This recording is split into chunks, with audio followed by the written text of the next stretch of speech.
Hey, tourpreneurs, it's Mitch Bach, and just a quick note before we begin today's episode. Tourpreneur is currently sponsored by Google. We're thankful for their support of our community, and we are offering with them a completely free course helping you unlock the power and potential of Google's Things to Do program, which is specifically helping tour operators add their tours to Google in new ways that gives you new exposure and more direct bookings. To learn more, go to tourpreneur.com/Google. And as always, show notes, more resources, links to our newsletter, our business coaching community, and so much more are available on tourpreneur.com. Now to the episode. If anyone was thinking of building a Facebook group, the things that I've learned about that is that I learn a lot about the audience there, and it's not perhaps what you think, and you have to be really precise about what your objectives are, because this Facebook group is very useful to me in terms of research. But I'd have to say, actually, for the tours that we're offering, it may not be the best audience, because a lot of these people in this Facebook group, 95,000 people, they ask, they want quick answers to quick questions. There's not a lot of in-depth conversation going along. So they go, what's the best tour in Rome? And I'm like, yeah. Okay, well, what are you interested in? What do you want to do? And, what is your passions and all of that? But, a lot of people just want to have, someone, and in fact, it's quite bizarre, someone that they don't know and they don't know whose experience recommends something just for them. So in actual fact, what this has been very useful for me is my relationship with day tour operators. So I have a very strong relationship with several day tour operators that work in Italy, in the major cities, Rome, Florence, Venice, and down on the Amalfi Coast as well. And so I'm able to recommend those partners to this audience. And that's how, from a revenue perspective, I've built up a really strong revenue of affiliate sales.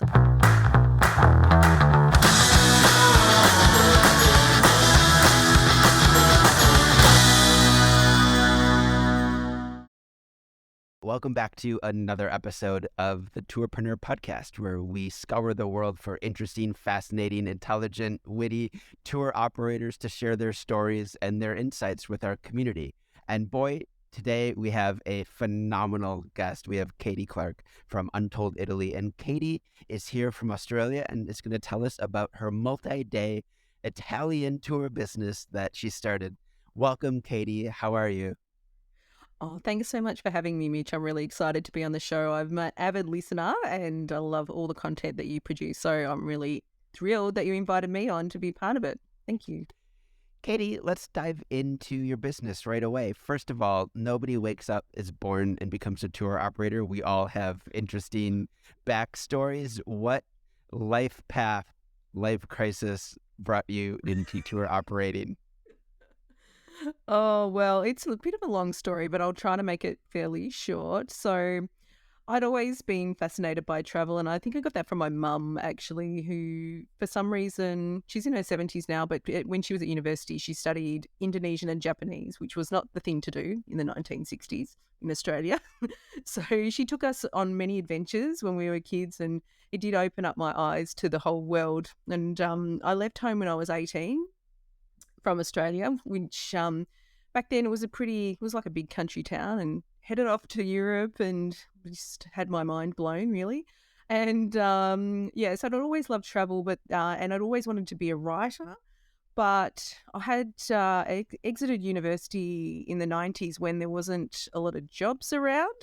So I took whatever was available, and I ended up in IT, which actually gave me a lot of opportunities to travel the world and had some incredible experiences as part of that. But it was never my passion. And I think the thing I liked most about it was the actual travel. And I would do anything to get on a plane and go to wherever they were having a conference or whatever exciting new destination they were launching a product in. So it was always in my blood. And then we moved to London. And shortly after my children, I've got twins, were born. It was kind of a little bit of a crazy move. But the condition of it was, I said to my husband, who'd always wanted to work in the UK, well, I'm going to be traveling and we're all going to be traveling. So that's good. And so from that spawn, I know didn't want to go back to my corporate job. And so I started writing and creating content, and I started a travel blog, which was focused on family and food related travel, which are really my passions. And from there, that kind of just evolved, and I really wanted to make it my income and to sort of really switch careers and follow my dreams. And so I did that, and I built that blog up, and then I decided to focus on Italy because my husband's family is Italian, and I've always loved traveling in Italy, and we spent a lot of time there in sort of the 2015 to 2017. So I felt like I had a lot to offer people in the way of sharing information. Anyway, so then I started this website and a Facebook group, and I was just kind of snowballed from there. And then at the start of 2020, I launched a podcast, which is called Untold Italy. And it's all about the hidden stories of Italy, not just the highlights, but also delving deep into some of the regions that people don't really know about. And for some crazy reason, I just kept going throughout the pandemic. Like, just couldn't stop. And I just released an episode every week. And from there, it's, snowballed into something that's quite big and exciting. And since everyone started traveling again, it's just been amazing. Everything's grown. My website's grown, my Facebook group, and the podcast. So I'm not one to sit still. So how did I end up in tours? Well, I really felt like the experiences that I loved the most about having in Italy were not standing in line for the Colosseum and not, not being squashed up against the wall in the Vatican museums, but it was really, getting connected with people out in the countryside and different places, the lesser known cities and towns.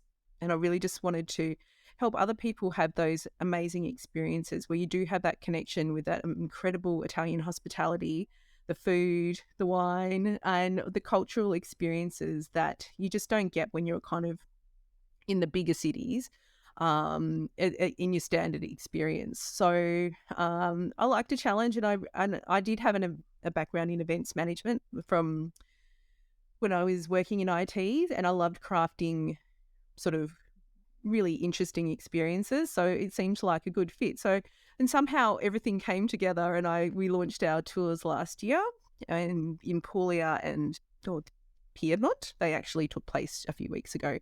They were our first tours. So we're very, very, very new, and we've got a lot to learn. And it's been great being part of the tourpreneur community because there's so many people with so much more experience than I have in this area, and I'm just loving learning everything from everyone.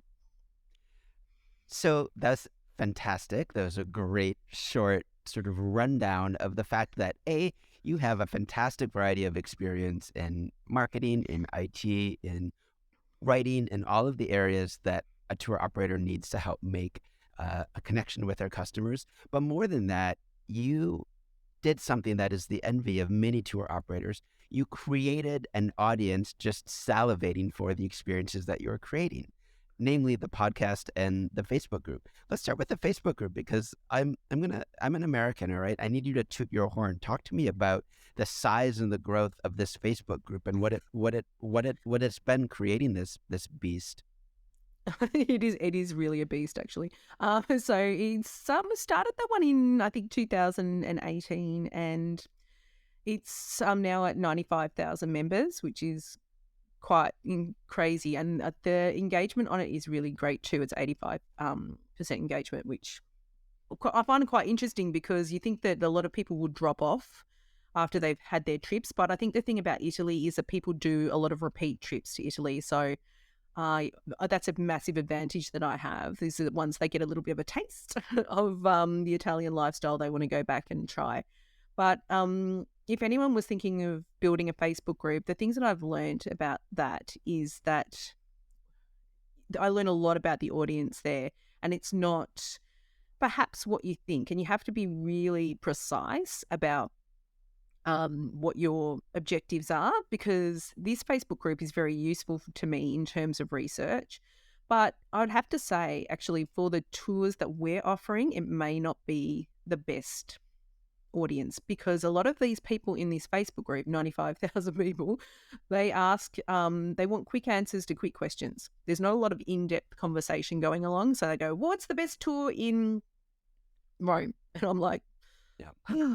okay, well, what are you interested in? What do you want to do? And, what is your passions and all of that? But, a lot of people just want to have, someone, and in fact, it's quite bizarre, someone that they don't know and they don't know whose experience recommends something just for them. So in actual fact, what this has been very useful for me is my relationship with day tour operators. So I have a very strong relationship with several day tour operators that work in Italy, in the major cities, Rome, Florence, Venice, and down on the Amalfi Coast as well. And so I'm able to recommend those partners to this audience.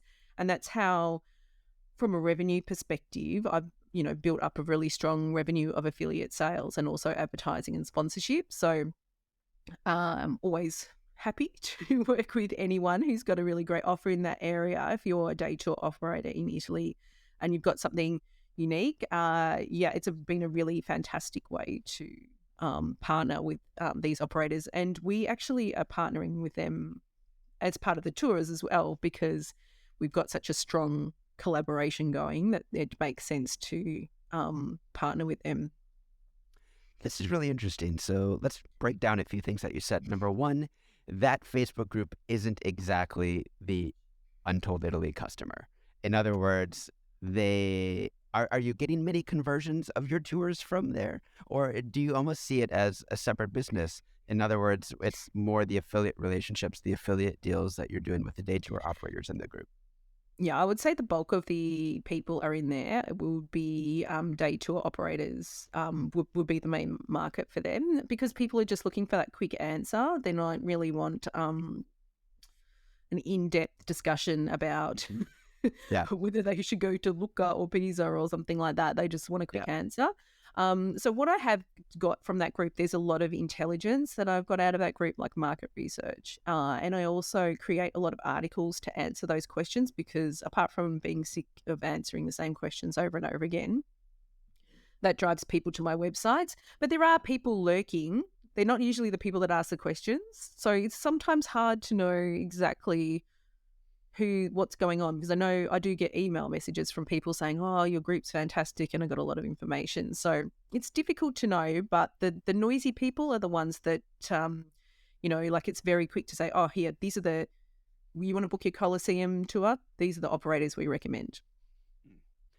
What does selling look like for you in that group? Are you posting your tours, or are you keeping it completely almost, agnostic? I'm open to everybody's opinions. This is just for the community. Yeah, it's a really good question, because finding that balance between, letting people give their points of view and, protecting my business assets is quite interesting. However, I mean, I'm like mostly open to everyone's opinion, as long as they don't just go, I like, you need to actually say why you like it, because I think otherwise it becomes a little bit of a advertising. And it's very interesting because, and I think if people are interested in using Facebook groups as a marketing tool, I'm very friendly and collaborate well with people that operate in different countries that have similar Facebook groups to mine. And one thing that is a big no-no is to go and self-promote in those groups. We know what you're doing and you just get booted without any, and so you lose the channel where you might have reached out to the owner and said, hey, I'm really interested in accessing your audience. What do you think? Can we work together and collaborate? And most of us will go, yeah, I would love to. Yeah, how can we work together? So yeah, just be very mindful that self-promotion is not well regarded by group owners, and it doesn't work. You can do it once or twice and you might get a few click-throughs and you may even get a sale, but it's not a long-term business proposition. I can't stress that advice enough. As also a group owner, the Tourpreneur Group is not 95,000 people. I would not be here. I'd probably be in a coffin if I had to try to wrangle 95,000 tour operators. 5,000 is enough. But what Yeah. what strikes me is people who don't just drop a DM to the moderators first and introduce themselves, say what you're up to, who you are, because actually we're very keen to promote good quality, value-based content to the community. And it means so much more also when we share a link than when you're doing it as the group member, especially a commercial group member. And often all we ask is just that you just come to us and we say, oh yeah, this looks interesting. We review it and then we post it. It's not anything more than that. Yeah. I think it's just, well, it's manners. It is, but you know what? It's funny. It just goes back to this hobby horse of mine and Peter's and Chris's, which is a little. I mean, I feel so old saying this, but we've like lost to the art of the human relationship building part of what business development is. We think it's often just a digital marketing problem, or you just join the groups and you spam, or there's a lot of these things that have removed the people, and people probably find that easier, but it's just so less effective than doing that hard work of making those relationships. Absolutely. And so one of the things that I always have iterated with my moderation team, and I actually have a paid team managing that group now because I can't emotionally or physically do it anymore, but is that we always say hi, whoever, instead of just going, well, the best Coliseum tour is, because it just adds that you become a person then. And, I'm sure everyone gets this in their businesses, but I'm constantly shocked at the number of people that just email me and go, I need a hotel in Rome on these dates. Yep. What? It's really, I'm a person, and there's always a person behind an email address, it's not a bot. And even if there was a bot, I'm sure they'd love to be spoken to in a charming way. That's going to be the episode title. I'm a person! Exclamation mark. So, this has been really interesting, talking about Facebook groups. I also want to talk about your podcast. What has that done for your business? Because it's also something that we hear often from operators thinking about. I guess I would call it an alternative, quote unquote, channel for marketing or for connecting with an audience. What has that done for your tour business? Oh, that's done everything. It's my passion. I love the podcast. It's been a way throughout the pandemic to connect with people in Italy and keep people's travel dreams alive. And I continually get messages saying thank you for doing that because, as I was on my isolated walk around a lake and or going for a bike ride, I had you and your guests in my ear talking about Italy, and I'd love to go. I just was kept dreaming of going back there. So having those messages from my listeners has just been amazing. But also, what I do is feature other people on my podcast. So I do interviews, and they're mainly tour guides and or That's people that convenient. I know it's very useful. So I've made some excellent partnerships from that arrangement. In fact, a lot of these people are designing and building tours for me at the moment, and will lead them. And they are absolutely true experts in their area. And I couldn't ask for people with more passion and more experience to be part of my team. It's really been delightful. And the way that kind of snowballed was, had some people on the show that like I think if you're a tour guide and you can speak English and you can get your passion across on a podcast, well, it's like the ultimate marketing for a tour guide. So if you're a tour guide, try and get on podcast because you will make sales, no doubt about it. So I have, like, even just today, I just had another email from one of the guides that's been on my show saying, Katy, I can't tell you how many tours have been booked and people have said, I was on the Untold Italy show. I heard you there and I wanted to join your tour after listening to your voice. Because with a podcast, you might have half an hour to 45 minutes and you can build a relationship very easily in that time. And people think that they know you. I know this because they come and tell me. But they think they know you. And so, as a tour guide, I mean, that you're a storyteller naturally and you've got all those amazing skills, and they can really come out on a podcast without it being like a scary video situation. Because in my podcast, we do like a video recording, but I don't publish the video. Maybe I should. but I find a lot of the Italian houses are very dark and dingy. Yeah, but I love lurking in European homes. I love to see the Yeah. backgrounds of my podcast guests. I'm looking at what books are in the screen of your room right now as well. Yeah. Oh, yeah. It's always good to be a little bit nosy, I think. You can always find out a few little secrets. But that's been really the most amazing thing is the partnerships and collaborations that I've built through the podcast. And, I doubt that I would have started the tours without those connections, to be honest, because here I am in Australia running tours in Italy. And my audience is like 80% in America. So I'm a truly global business. But obviously I need, feet and hands and minds on the ground to make my business run. Yeah, I'm so impressed with how you flipped the script. Everyone's always struggling to find new partners and hire guides or find guides, and you just have them coming to you basically. They coming to your group, coming to your podcast, and actually you're providing value for them as well. You're providing them a platform and an audience, and you can almost audition the good ones and then use them to build your particularly good tours. I mean, that's brilliant. Yeah, I'd like to say I did it on purpose, but it didn't really. It sort of happened by osmosis, and it was a really good learning experience. But I think it's another way that if you are, wanting to build your business is to find these podcasts. Now, to be honest, there aren't that many travel podcasts, and it doesn't actually have its own category on Apple, which I think is actually outrageous because there are some great ones out there. Particularly ones that are destination focused. There's actually not that many out there. So I think, if anyone was thinking about doing it, they could have a nosy around and see what's out there because I think there's definitely a market for it. I've had 1 million listens, so it can't be, must be something doing something right. So yeah, I think there's an opportunity for sure, but it is a lot of work. Please don't think that something you just turn up and turn the mic on and go for it. It's a lot of work. Yep. Yep. You're right. I think it's an underdeveloped opportunity to get your message out there.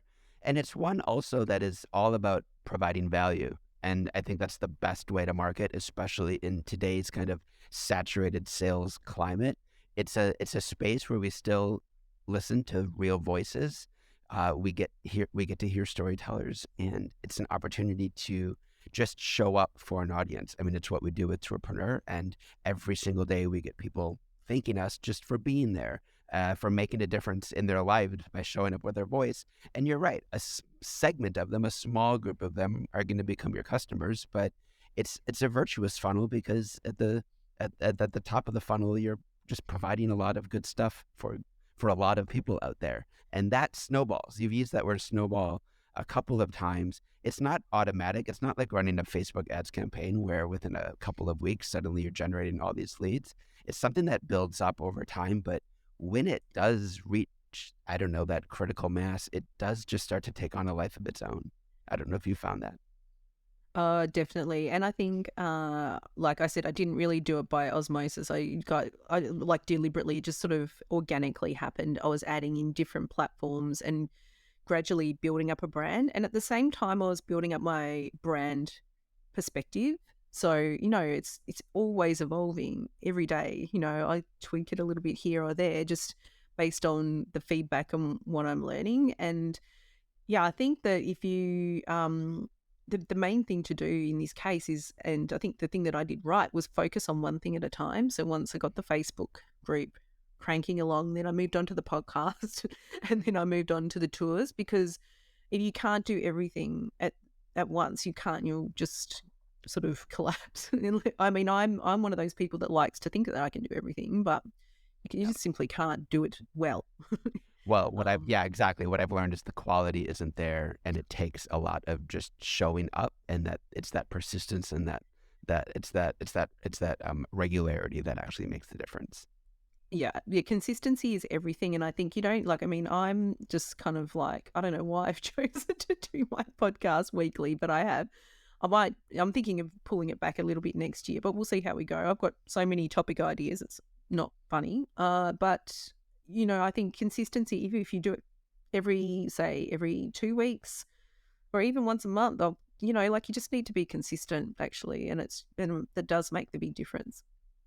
So I want to shift the focus a little bit. You had mentioned affiliate relationships, and I wanted to dial in just a little bit more technically about how you're working with selling affiliate tours. Are you selling hotels and other travel components as well? You have this massive audience that doesn't exactly want your tours per se, but they are booking and buying something. And so how have you set up that sort of business proposition within your Facebook group or within your sort of business structure in general?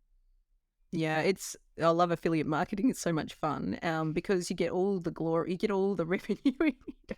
You do actually have to do a bit of hard work, but it's you get to work with some pretty clever people, and you can really make some really nice revenue with high margin on as part of that. So that's from my side, but also from the affiliate side, they get to reach my audience. And it's a win-win situation. So if you've got like, for example, I don't know if I can mention who I work with. Yeah. But okay. Oh my Yeah, God, no. On Tourpreneur, we name names. Okay, let's do it. So I work primarily on the tours side of things, day tours in Italy. I work with Take Walks and Live Tours. And the reason why I work with them is they're highly professional, and it's a really, open, transparent relationship, so I can see exactly what's happening. So how it works is that they will say they've got a tour that they want to promote. Say it's a food tour, let's just say for argument's sake. They will have a link, and if someone clicks on that link and then they go ahead and buy that tour, then I get a percentage of the sale. So usually it's between 10 and 15%. And I do very, very well out of that on the content side of my business. I will say that it's volume based. So you're probably looking at about a 5% conversion. That's a good conversion on those type of things. So you need to get quite a bit of traffic to build it up. But again, it's the snowball effect. Once you start recommending things in the group, then people go, I mean, like I see it now, like someone just asked in the Facebook group before, oh, which tour should I do of the Vatican museums? And they all just said Live Tours, because that's what I recommend. It's so funny because you can see people, like taking that recommendation on board, and it takes a few months to build up to that, but then it just kind of just keeps going. The other, I think, a really important thing I want to mention, though, as well, is my website is the backbone of everything. So Untold Italy is two parts. I've got a tours website, and I've also got a content website, which is basically a blog, and it's got over 200 articles on it, but they're written to SEO principles, and I rank number one for many, many, many keywords. And that is really where a lot of the conversions come from, because it's people searching, ooh, what's the best tour in Rome? Because I've got an article for that. It's like, so, and people will go and they'll click, click, click, and then they buy, and then I get a percentage, which is very nice.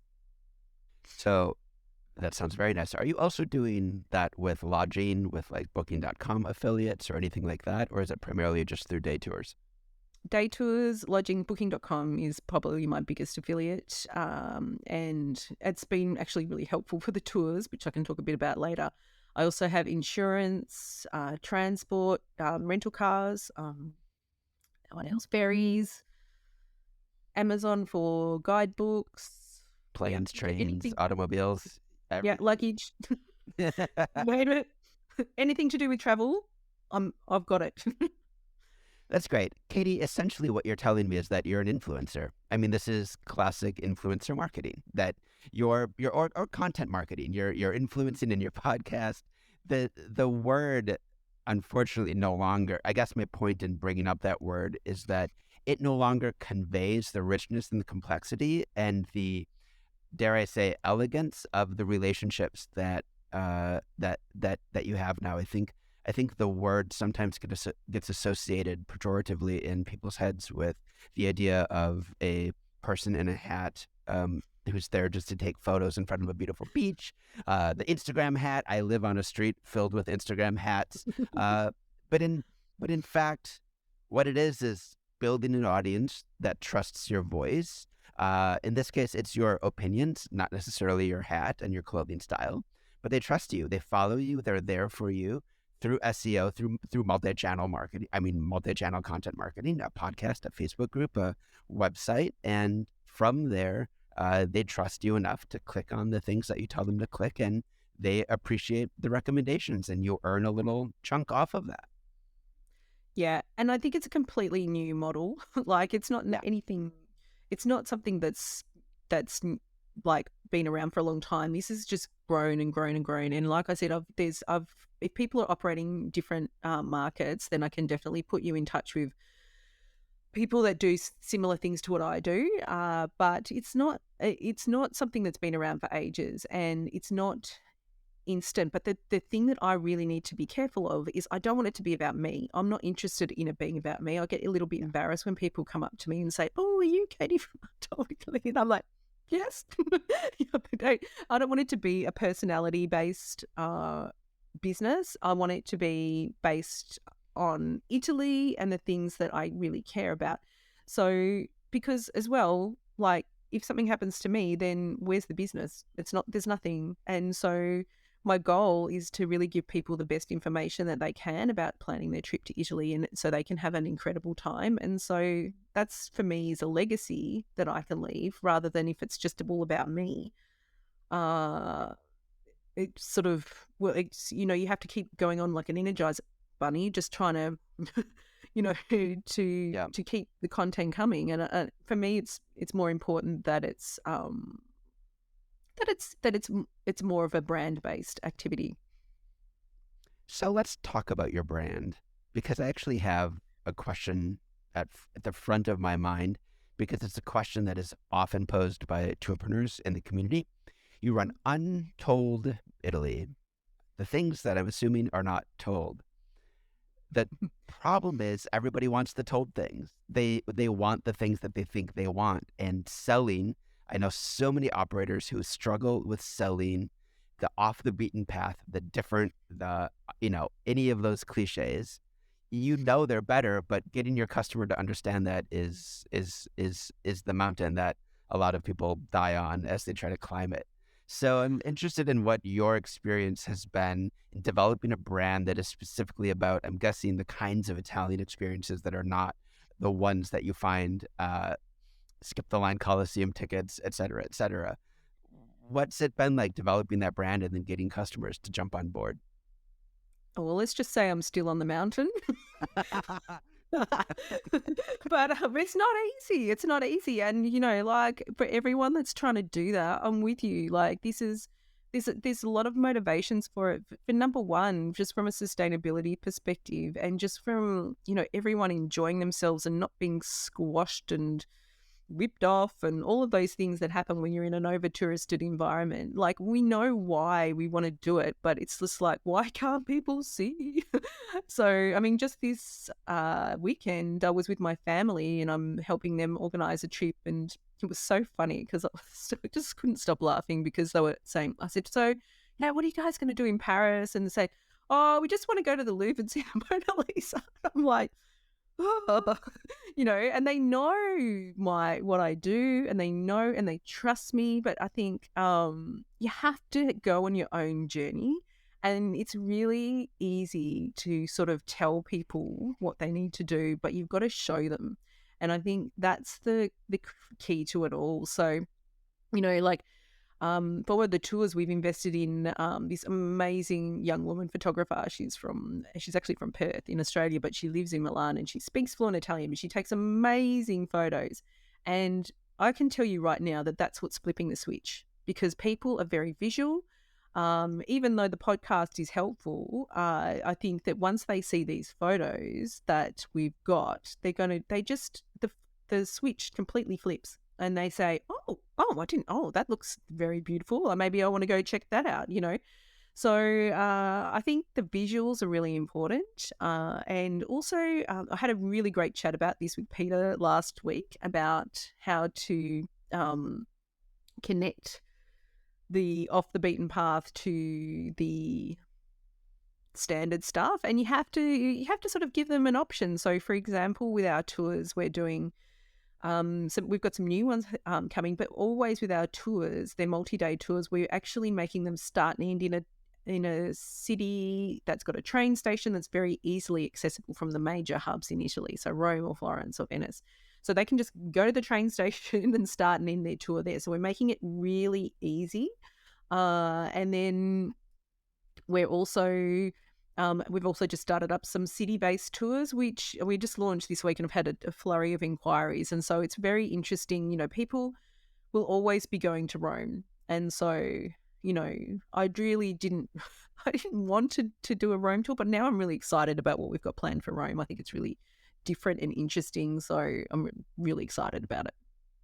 So talk to me about, I know you and I both share sort of a love. We get excited about designing experiences. We love the design process, the research, the creativity that goes into it. So you've launched an Untold Rome, an experience of Rome a little different. What does that mean for you? What are some of the things you thought about in the design process to create a city experience that differentiates itself from the normal? Yeah, so I've had a few longer chats with Mitch. I've been lucky to have one of the coaching calls. I think we were the only two Because people on she's it. because she's a Tourpreneur Plus member, Oh, may I is that, yeah, mention okay, that's true, yeah. But unadulterated yeah. access to Mitch, Oh, I didn't know that. I'll be going for that. semi-adulterated, excuse me.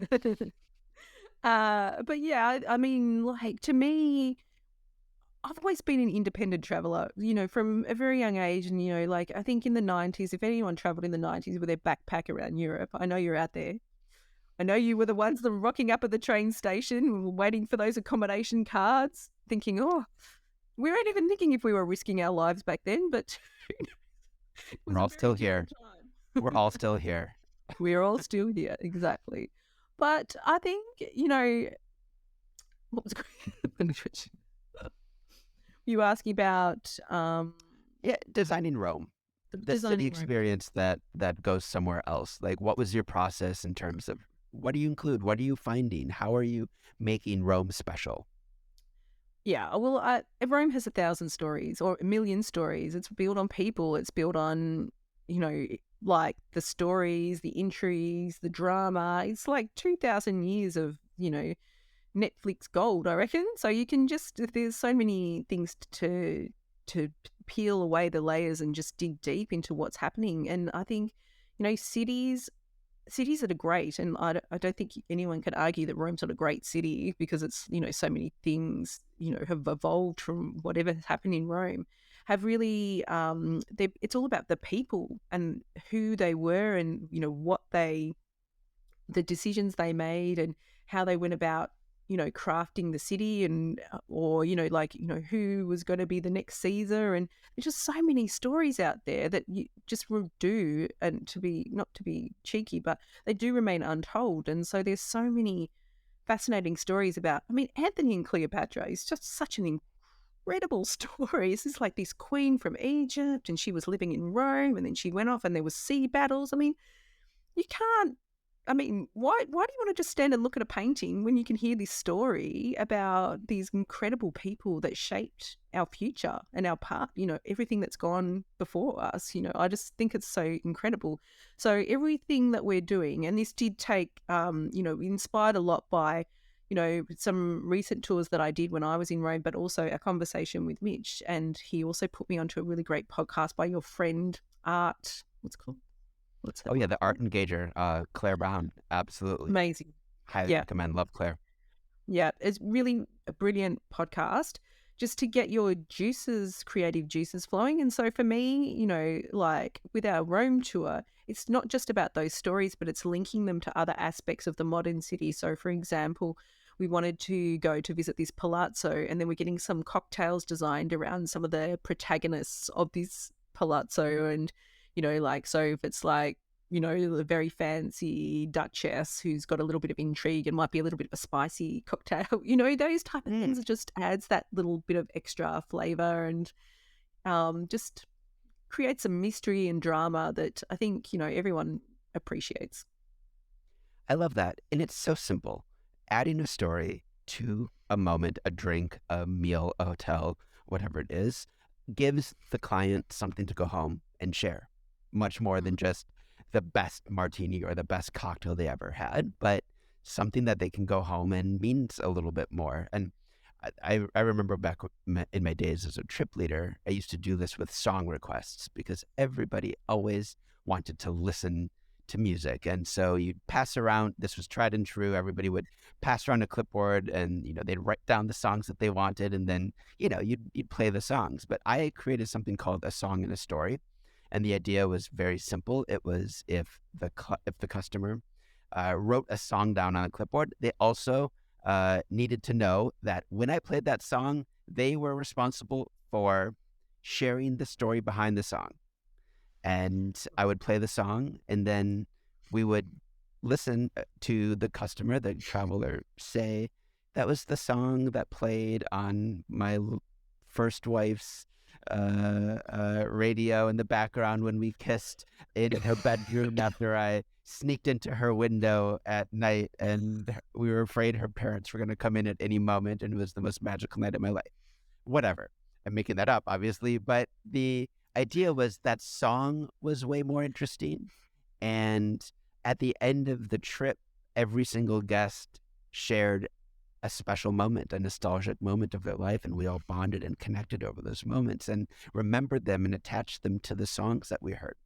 All it's doing is just adding that perceived value through, like you said, the richness that you're literally standing on as you walk the streets or explore these neighborhoods. When you were just talking there, Mitch, what I did also spring to mind is the different senses that you can bring into anything, even your just daily lives. But what makes it, I think, a tour experience more special is, all those, we've got 5 senses. Do we use them all, And I think that that's a really important thing for me to build into our tours, so that the taste, smell, sight, the sounds, and if you can weave a lot of those things in and connect them back to people's memories, then that really is very powerful. I will be borrowing that song idea. That sounds really great. It's great. I recommend it to everybody because it just bonds a little group. Everybody feels closer to each other. And sometimes we forget that it's not just about us as the experience giver and the guests as the passive receivers of everything we've choreographed. It's just about gathering and connection and community. And that facilitation in some ways is the best thing that we can do, creating lifelong friendships and memories. Absolutely, absolutely. I think we actually did something similar on our Sicily trip this year. When I'm always curious about what is the first concert people went to. And there's always a great story behind that as well. Mine's not so great. Mine's a bit boring because my parents took me to see John Denver. But, I maybe connect with one of the guests who just absolutely loved John Denver. And, that was his first one as well. And then his wife, actually, this was great. Her first one was a Grateful Dead, which I thought was epic. Loved it. That's amazing. I mean, my first concert was probably the lamest thing ever. I don't know if you remember this guy. It was, again, my parents dragged me to it. It was Yanni. Do you remember the Greek keyboard pianist player from the 90s? Yeah. Long flowing logs, Yanni live at the Acropolis. Oh my God, I was so dorky back then. Well, it's probably inspired a world of great travels for you, which is, you never know where your life's going to take you. And I just love these, picking these moments and having them sparked again, because people will maybe not even think about that. And one thing that's always stayed with me, actually, was when I was in my 20s and I did like to party pretty hard. There was one day when I sat back and I thought, what are the top 5 nights of my life? And, none of these partying, weekends were actually featuring very highly in that. So it's actually a really good exercise to do, just to think, what was it? What were the things that happened on that top 5 nights of your life that made it really special? I've just thought of another game. So you have all of your guests write down one of the top 5 nights of their life, and you put it in a box, and then you read them to the guests, and we all have to guess which guest had that night. Oh, yeah. Because people do change. So, maybe outside.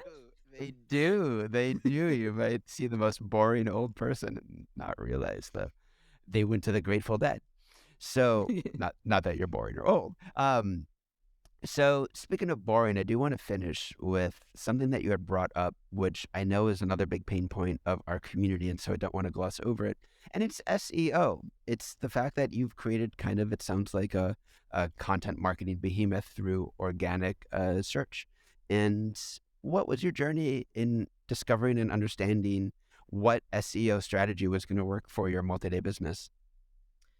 Well, I'm a bit of a nerd in that regard. So, and I'm a bit competitive as well. I really like to win. And with Google, there is definitely a formula. But what I would say is, look, you have to pick your battles. And if I've created a lot of content now. I have a team that creates the content, and we know what works. But it's a big investment. It's huge. Like, you need to know the on-page SEO. You need to know how to write for SEO. You need to know all of the social media aspects of how you set up your meta tags and all of that. For most people that are starting out, it's too much, like I think there's different ways to market. You've got to choose the right marketing angle for you. For me, I'm really lucky that I learned it, and I learned it from someone that is like actually a genius in this area, and it's always changing. So you've got to stay on top of it as well. So unless you're prepared to really invest your time in doing that, I think it's really SEO is difficult. And I don't want to tread on anyone's toes, but I really feel like, and if anyone's promising you're going to get to number one ranking on Google and you're going to get a ton of traffic, I just don't think I know how to do it.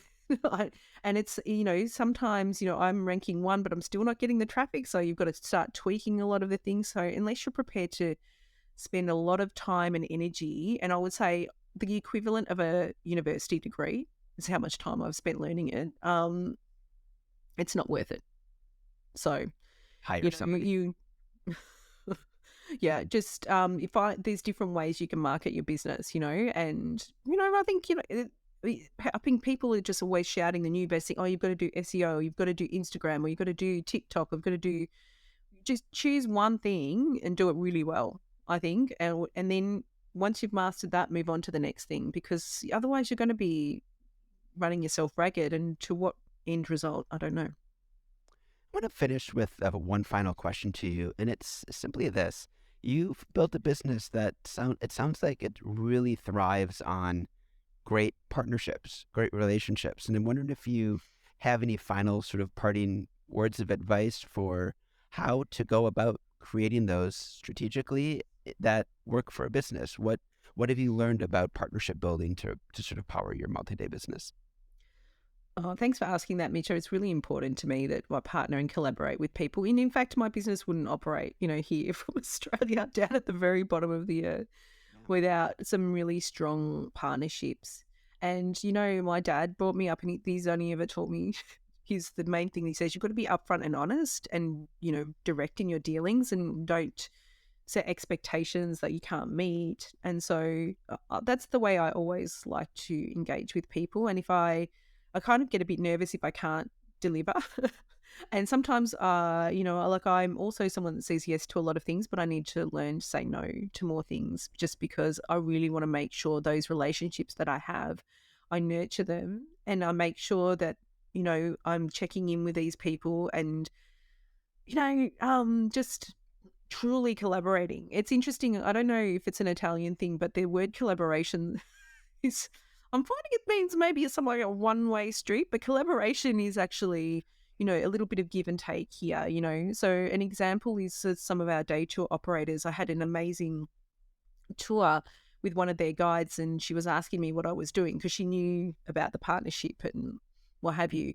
And she said, oh, I would just so love to be part of that, Katy. It really sounds amazing. And I said, well, I don't really want to tread on your boss's toes, because I just don't want to go there, So just always respecting the relationship. And you know what? That situation has worked out really, really well, because now I've spoken to her manager and she said, oh, yeah, no, go for it.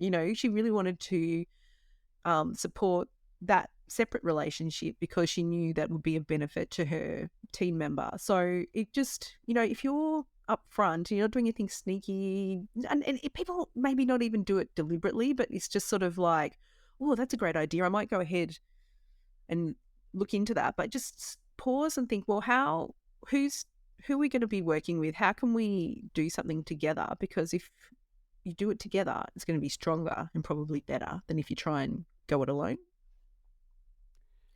Words to live by. I hope More so. than more than just a tour business. I think that's a great note to end on, especially in this sort of post-COVID world where we're all looking for better, stronger relationships and connections. And Katy, Clarke, I'm glad you're connected to our community. I am deeply appreciative of you and your insights. Thank you for coming on the show. I really appreciate it. Mitch, thanks for having me, and thanks so much for starting Tourpreneur. It's just been an absolute lifeline for me and my team. We love being part of it. How do we discover your podcast, your Facebook group, and everything else? Well, you can just Google Untold Italy. So Untold, then Italy, and then it'll take you to our main site where you can find the podcast. That's also on Apple and all Spotify and all of those podcasty things. We're on, and so it's pretty straightforward, which is quite unusual for me because all the other businesses and blogs I've started in the past were not that simple.